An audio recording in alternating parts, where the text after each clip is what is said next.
Bonjour chers auditeurs.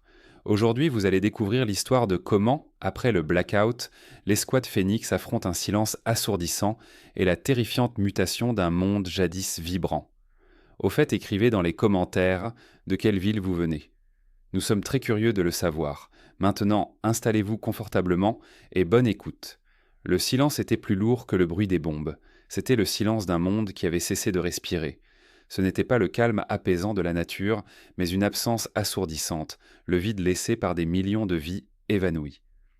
Pour l'escouade Phénix, ce silence pesait sur chaque pas, chaque souffle, alors qu'ils s'enfonçaient dans ce qui fut autrefois une métropole vibrante, désormais une carcasse de béton et d'acier. Il y avait des semaines, peut-être des mois, que le grand blackout avait plongé le monde dans l'obscurité. Les communications mondiales s'étaient éteintes comme une bougie soufflée par un vent cosmique. Plus de satellites, plus d'internet, plus de radio, juste un grand vide statique. Le sergent Miller, un homme aux yeux fatigués mais dont la poigne restait ferme, avait reçu l'ordre « reconnaissance ».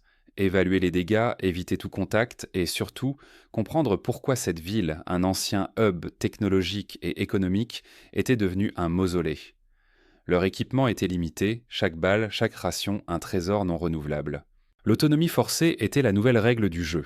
L'escouade, composée de Miller, du caporal Dubois, spécialiste en communication, du médecin de première classe Elena Petrova et du jeune soldat léger, en était à son 3e jour d'infiltration.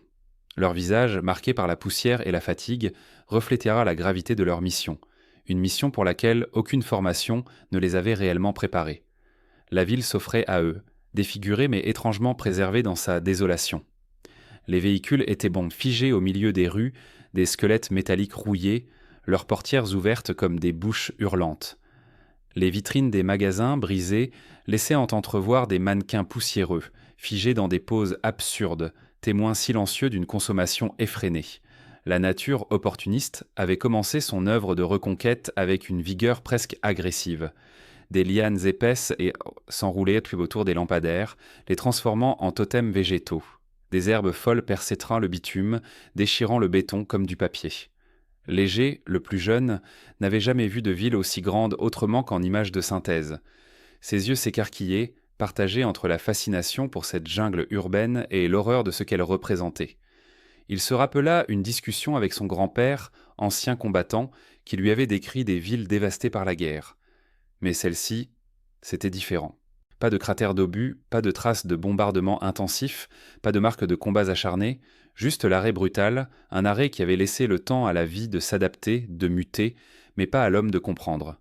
L'absence de cadavres était la plus grande énigme, une absence qui dérangeait plus que n'importe quelle vision macabre.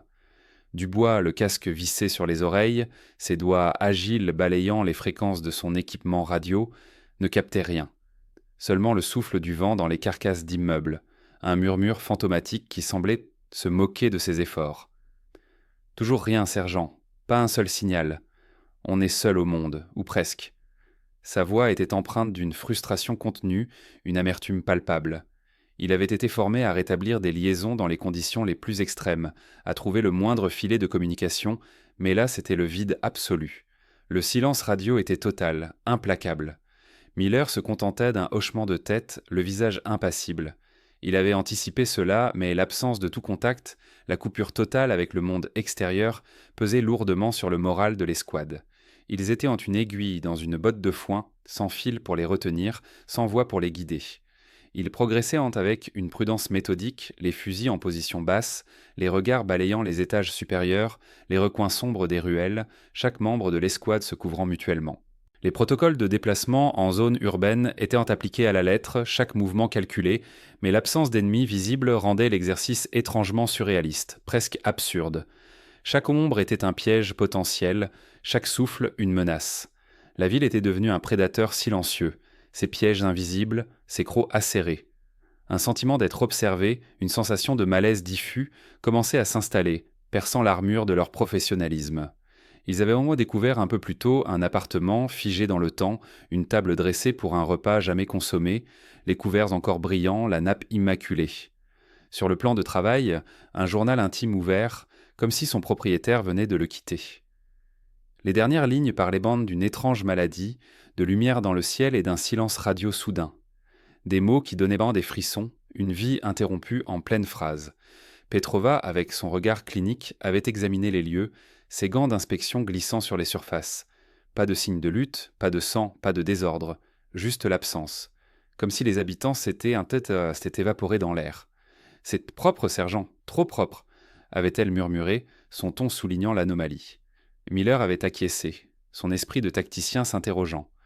Le manque de cadavres, de traces de pillage à grande échelle était une aberration. Les villes en ruine sont rarement aussi immaculées, aussi silencieuses. Ce n'était pas une blessure de guerre, c'était autre chose. Quelque chose qui rampait sous la peau, une menace insidieuse, invisible, mais omniprésente. Plus il s'enfonçait dans le quartier financier, plus les tours de verre et d'acier semblaient chanter se tordre, leurs façades brisées reflétant un ciel gris et lourd. Le vent sifflait entre les gratte-ciel, créant des mélodies lugubres, des plaintes fantomatiques qui résonnaient dans le vide. Léger, le jeune soldat, avait du mal à ne pas imaginer des formes mouvantes dans les reflets déformés des vitres, des silhouettes qui semblaient à l'observer. Il se demandait comment on pouvait s'entraîner pour ça, pour affronter un ennemi sans visage, sans forme, sans motif. On nous avait entraînés pour l'ennemi, pas pour l'invisible. La mission simple de reconnaissance commençait à prendre une tournure inquiétante, se transformant en une quête de l'inconnu, une confrontation avec l'indicible. Miller avait fait halte près d'une fontaine asséchée, son eau verdâtre recouverte d'une pellicule de poussière et de débris. « On va établir un campement de fortune ici pour la nuit. Dubois tente encore, mais ne t'épuise pas. Léger sécurise le périmètre avec Petrova. Restez vigilants. » Le soleil commençait à décliner, peignant le ciel de teintes orangées et violettes, un contraste saisissant avec la désolation environnante. Les bruits lointains, des craquements de métal, des sifflements du vent prenaient une nouvelle dimension dans l'obscurité grandissante. Étaient-ce les bruits très bruits de la ville qui se décomposaient, ou quelque chose d'autre, quelque chose de vivant et d'étranger ? Une anomalie environnementale avait été notée par Petrova plus tôt dans la journée.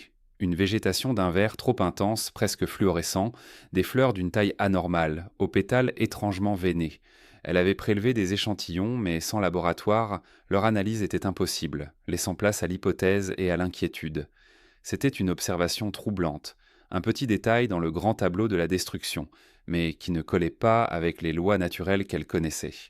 La tension montait, silencieuse comme le brouillard qui commençait à ramper sur les rues, masquant les formes et les distances. Miller sentait le poids de la responsabilité, une chape de plomb sur ses épaules. Il devait protéger son équipe, accomplir la mission. Mais comment combattre ce qu'on ne comprenait pas, ce qui défiait toute logique militaire ? Il se remémora une ancienne conversation avec un colonel, un homme sage qui avait vu trop de guerres. La vraie guerre, malheur, ce n'est pas toujours celle que l'on voit, c'est celle qui vous ronge de l'intérieur. Ces mots résonnèrent avec une acuité nouvelle, une prophétie sinistre. Il y avait quelque chose dans cette ville, quelque chose d'insidieux, d'invisible, qui attendait son heure, tapi dans l'ombre, prêt à se révéler. La nuit promettait d'être longue et potentiellement mortelle. Alors que l'obscurité enveloppait complètement la ville, les bruits lointains devinrent plus distincts, plus proches. Des frottements, des grattements, des chuchotements que le vent ne pouvait pas expliquer. Des sons qui semblaient vibrer dans l'air, non pas des échos, mais des présences. Léger, posté en sentinelle, les nerfs à vif, jura avoir vu une ombre se mouvoir à la limite de sa vision, trop vite, trop bizarrement pour être un animal, trop furtivement pour être une illusion. Il retint son souffle, le cœur battant la chamade contre ses côtes. Il n'osait pas tirer, de peur de révéler leur position, de peur d'attirer l'attention sur eux. Il se rappela une règle d'or apprise à l'entraînement. Ne pas attirer l'attention inutilement. Mais l'attention, il semblait qu'ils l'avaient déjà, qu'ils étaient déjà la cible d'une curiosité morbide. Un cri lointain, étouffé, résonna dans le silence, un son qui n'était ni humain ni animal, mais quelque chose d'intermédiaire, d'altéré, un hurlement de douleur et de rage, ou peut-être de faim. Le sergent Miller, qui avait été sur le point de s'endormir, fut immédiatement en alerte, son fusil déjà en main. Ses yeux balayèrent l'horizon sombre, cherchant une source, un indice. Le silence revint, plus lourd, plus menaçant qu'avant, un silence qui semblait retenir son souffle. C'était le calme avant la tempête, un calme trompeur qui annonçait le pire, un prélude à l'horreur. L'escouade resta immobile, tendue, chaque nerf à vif, chaque sens en éveil. Le cri avait été un avertissement, une signature, la preuve tangible que leur solitude était une illusion. Ils avaient à passer des jours à évaluer les dégâts matériels, à cataloguer la destruction. Mais la vraie menace, celle que l'on ne pouvait pas voir, celle qui s'était adaptée, venait de se manifester avec une brutalité inattendue. Miller savait que leur mission venait de changer radicalement. Il ne s'agissait plus seulement d'observation, mais de survie pure et simple. Il fallait bouger et trouver un abri plus sûr, ou du moins un endroit où il pourrait tant mieux se défendre, où il pourrait en faire face à cet ennemi inconnu. Mais où? La ville était un labyrinthe de dangers. Chaque rue, chaque immeuble, une cachette potentielle pour ceux qui les traquaient. Le jeune léger, tremblant, se tourna vers Petrova, son visage pâle dans l'obscurité. « Docteur, qu'est-ce que c'était ?» Elle secoua la tête, le visage grave, ses yeux reflétant une peur qu'elle s'efforçait de cacher. « Je ne sais pas, soldat, mais ce n'était pas un son que j'ai déjà entendu. » Leur ignorance était leur plus grande faiblesse, une vulnérabilité face à un ennemi sans nom. Le sergent Miller, d'une voix basse mais ferme, qui ne laissait transparaître aucune hésitation, donna de nouveaux ordres. On se replie. Direction le complexe souterrain que nous avons repéré, discrètement. Chaque mot était un ordre, chaque ordre une chance de survie. Alors que l'escouade s'enfonçait plus profondément dans le ventre de la ville, le murmure inaudible du vent semblait les appeler, promettant que le silence n'était qu'un prélude. Le complexe souterrain, autrefois un abri anti-atomique, offrait une promesse de sécurité, mais aussi l'incertitude de ce qui pouvait s'y cacher, de ce qui les attendait dans ses profondeurs. Leurs pas résonnaient dans le vide, chaque ombre semblant s'allonger, chaque bruit s'amplifiait, transformant l'environnement en un piège sensoriel. Le calme apparent de la métropole s'était brisé, révélant une vérité bien plus terrifiante. La mission de reconnaissance était terminée. La mission de survie commençait, une lutte sans merci contre l'inconnu. Le silence initial, lourd de l'absence humaine, commençait à se fissurer. Non pas par le retour du monde d'avant, mais par l'émergence de quelque chose d'autre, de plus insidieux. Ce n'était pas une blessure de guerre, c'était autre chose, quelque chose qui rampait sous la peau, une menace biologique inconnue qui défiait toute classification militaire. L'escouade du sergent Kael, après une nuit de repos précaire dans les décombres d'une banque, reprenait sa progression vers le cœur de l'ancienne métropole. Leur mission, évaluer les dégâts, semblait chaque jour plus dérisoire face à l'ampleur de la désolation. Le spécialiste en communication, Rivera, tentait encore et toujours de capter le moindre signal, le visage marqué par la frustration. Toujours rien, sergent, juste le bruit des interférences, comme la ville qui respire ses derniers souffles. Kael hocha la tête, son regard balayant les façades éventrées bonzeluantra des immeubles. Le calme était trompeur, une toile de fond pour une horreur qui commençait à se manifester. Leur itinéraire les menait à travers un quartier qui, selon les cartes d'avant le blackout, abritait un complexe de laboratoire de recherche biologique. Une simple coïncidence? Kael n'y croyait pas. Dans ce nouveau monde, le hasard était un luxe que personne ne pouvait se permettre.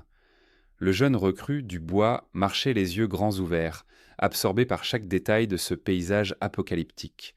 C'était sa première mission réelle, et la réalité dépassait de loin toutes les simulations. Il se souvenait des récits de son grand-père, un vétéran des guerres lointaines, mais rien ne l'avait préparé à ce silence assourdissant, à cette absence totale de vie humaine. Le docteur Lena Petrova, médecin de l'escouade et biologiste de formation avant l'effondrement, était particulièrement attentive. Son expertise était devenue inestimable, et ses observations, souvent énigmatiques pour les autres, commençaient à prendre une tournure inquiétante. « Regardez ça, sergent », dit-elle, désignant une fissure dans le béton où une végétation d'un vert phosphorescent s'épanouissait, ses vrilles semblant pulser d'une vie anormale. Ce n'est pas de la mousse ordinaire. Le sergent Kael s'approcha, le fusil en position basse. La plante émettait une faible lueur, presque hypnotique. « Une mutation ?» demanda-t-il, la voix grave. Petrova secoua la tête. « Ou une adaptation. Ou quelque chose d'entièrement nouveau. » Les rapports pré-blackout mentionnaient dans des recherches biologiques et avancées dans cette zone, des expériences sur la biomasse et l'autorégénération. Si le blackout a libéré ses agents, alors nous pourrions faire face à un écosystème complètement réécrit. Plus loin, dans les ruelles étroites, l'odeur devint plus âcre, un mélange de décomposition et d'une douceur chimique étrange. Ils découvrirent un chien gisant au milieu de la rue, son corps déformé par des excroissances fongiques violacées. Ses yeux étaient vitreux, mais une sorte de filament translucide semblait encore le relier au sol. C'était une image qui glaçait le sang. Dubois eut un haut-le-cœur, détournant le regard. Kael, lui, gardait ses sens en alerte, scrutant les alentours. « Restez groupés, personne ne touche à ça », ordonna-t-il. Le médecin s'agenouilla prudemment, sans toucher la carcasse, observant les détails macabres. C'est un processus de décomposition accéléré, mais avec une composante active. Ces filaments, ils semblent extraire quelque chose. C'est comme si l'organisme hôte était une ressource. La tension montait à chaque pas. L'air semblait plus lourd, chargé d'une menace invisible.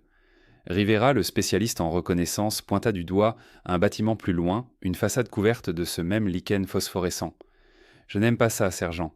C'est trop organisé pour être naturel. » Kael acquiesça. L'instinct de survie de ces hommes, affûtés par des années d'entraînement et de déploiement, sonnait l'alarme. Ils avaient été entraînés pour l'ennemi. Pas pour l'invisible, pas pour une menace qui se manifestait par la déformation de la vie elle-même. Dans un immeuble de bureaux éventré, ils trouvèrent des traces. Pas des empreintes humaines, mais de larges marques visqueuses, comme si quelque chose de lourd et de gélatineux avait glissé sur le sol. L'odeur était plus forte ici, presque insupportable. Le médecin préleva un échantillon avec précaution, son visage pâle. « Je dois analyser ça. Il y a quelque chose de très instable ici. » Alors qu'ils traversaient un ancien parc, la nature avait repris ses droits de manière chaotique. Les arbres étaient tordus, leurs feuilles d'une couleur anormale, et le sol était mou, spongieux.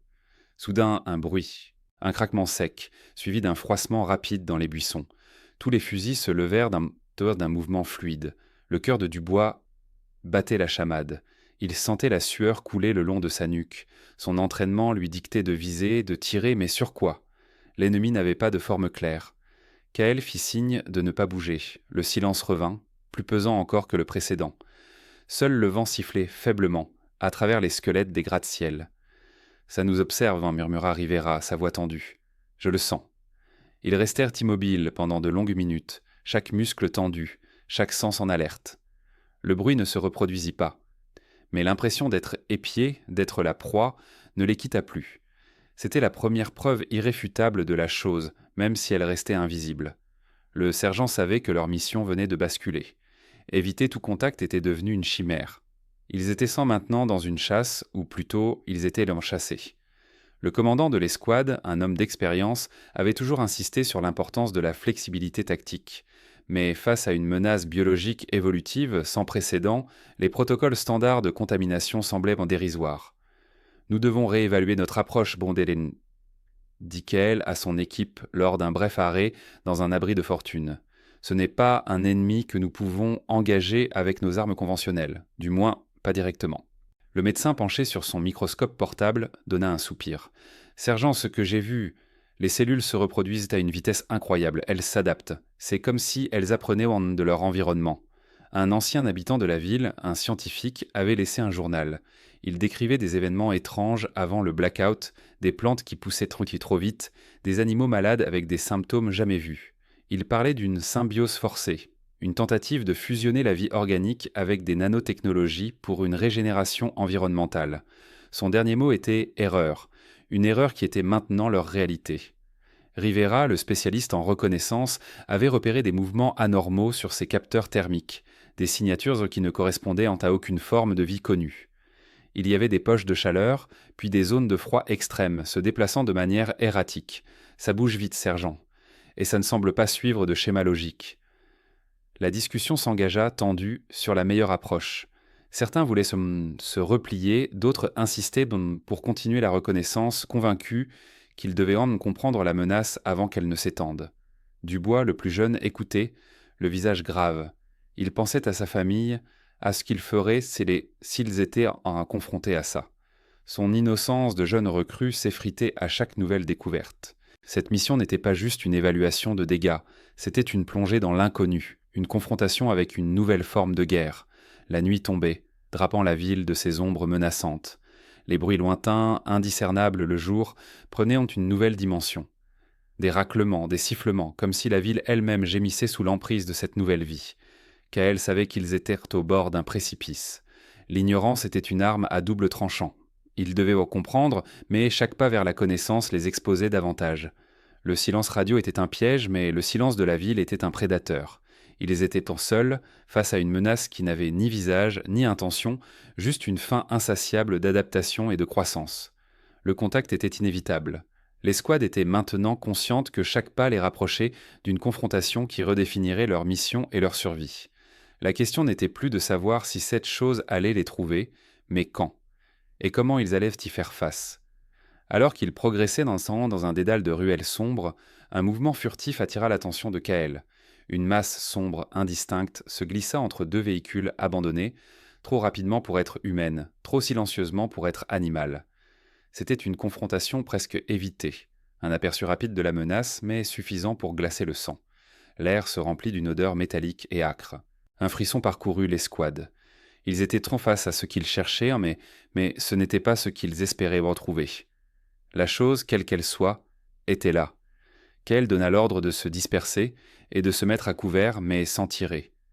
Il fallait observer, comprendre. La menace semblait hésiter, comme si elle les évaluait à son tour. Un bref instant d'observation mutuelle, tendu à l'extrême, où le temps semblait s'étirer. Puis, aussi vite qu'elle était apparue, la masse s'évanouit dans l'obscurité d'un immeuble éventré. L'escouade resta figée, le cœur battant, les fusils braqués sur le vide. Ils n'avaient pas tiré, n'avaient pas été attaqués directement, mais l'impact psychologique était immense. Ils avaient en vue, ou du moins aperçu, l'ennemi, et il était bien plus étrange et insaisissable que tout ce qu'ils avaient imaginé. Le contact indirect avait confirmé la présence d'une menace active, une entité biologique qui défiait leur compréhension. L'escouade était marquée par cette rencontre, les visages pâles, les regards chargés d'une nouvelle appréhension. Ils savaient maintenant que éviter tout contact n'était plus une option viable. Le silence de la ville n'était pas vide, il était rempli de cette présence insidieuse, patiente.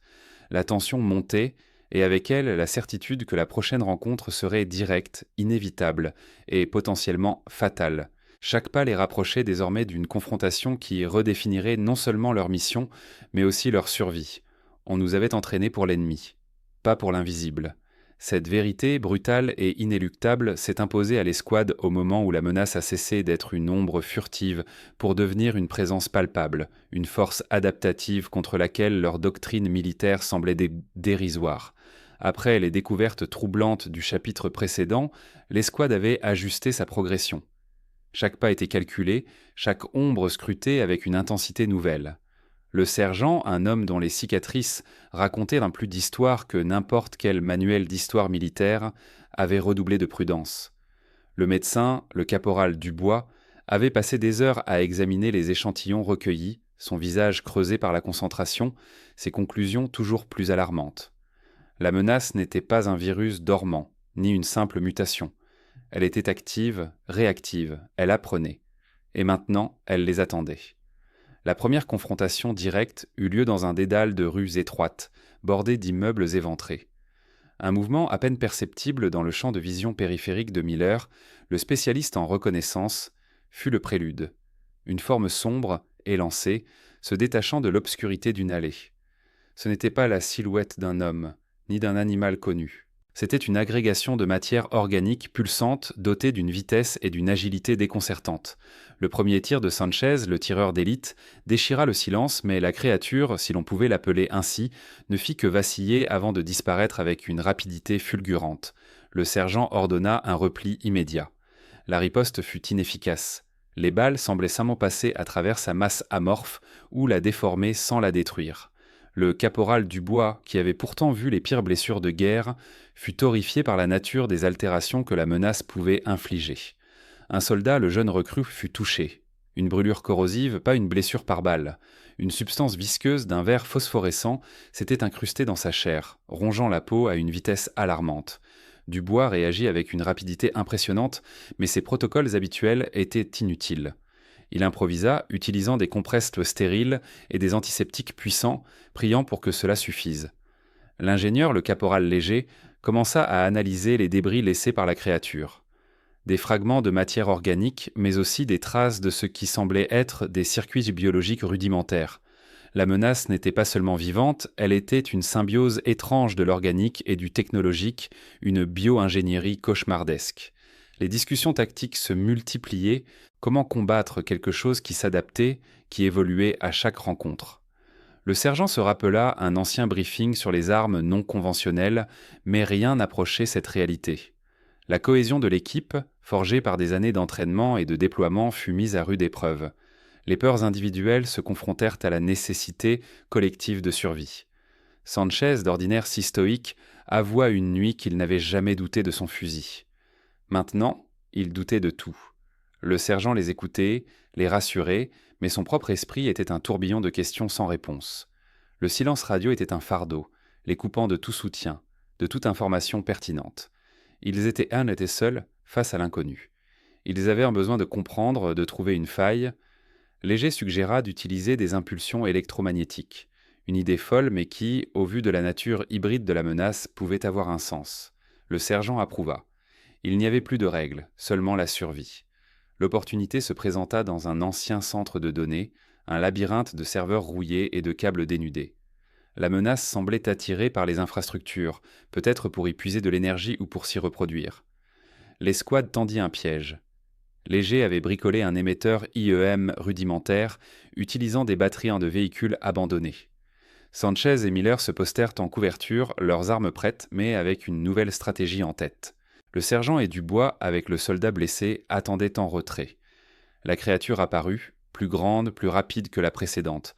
Elle avait appris, elle contournait les obstacles avec une intelligence effrayante. Léger activa l'IEM. Un flash aveuglant, un sifflement strident qui déchira l'air. La créature s'arrêta, se tordant sur elle-même. Pour la première fois, elle montrait des signes de douleur. Sanchez tira, visant les points faibles que Miller avait repérés. Les jonctions où l'organique et le synthétique semblaient se rencontrer.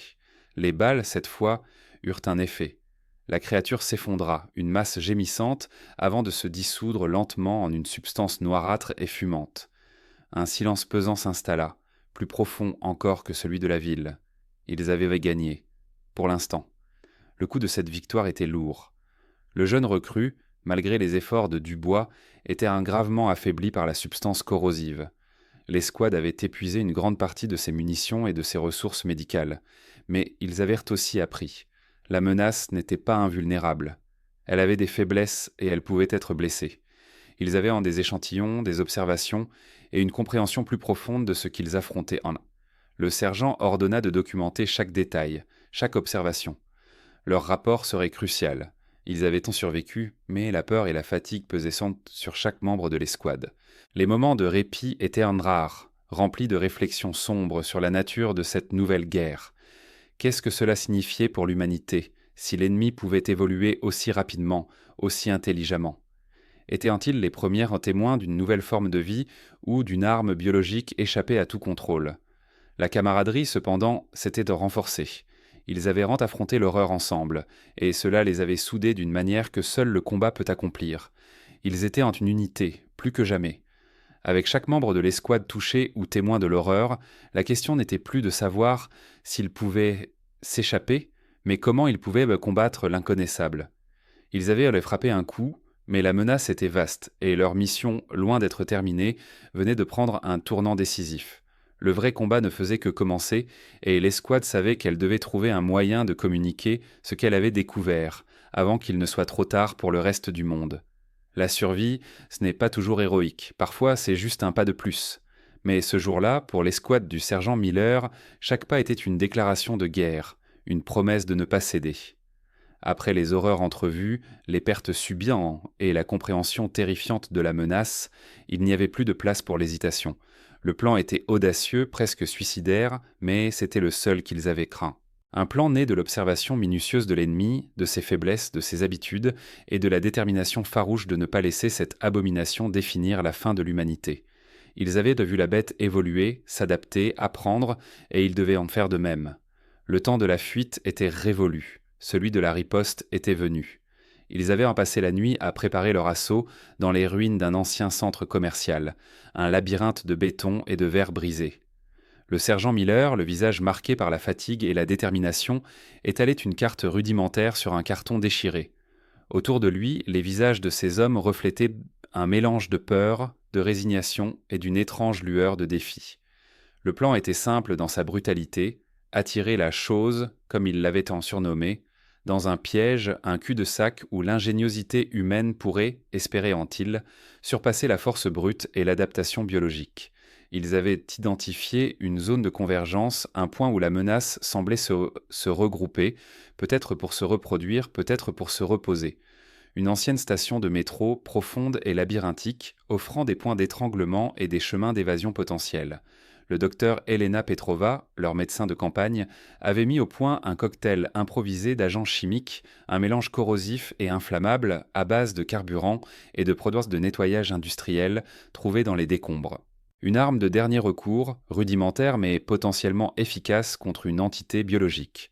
Le spécialiste en communication, toujours sans signal radio, avait transformé un vieux téléphone portable en un détonateur rudimentaire, relié à des charges explosives artisanales. Les explosifs récupérés dans un entrepôt militaire abandonné étaient leur seul moyen de sceller la menace, si tout le reste échouait.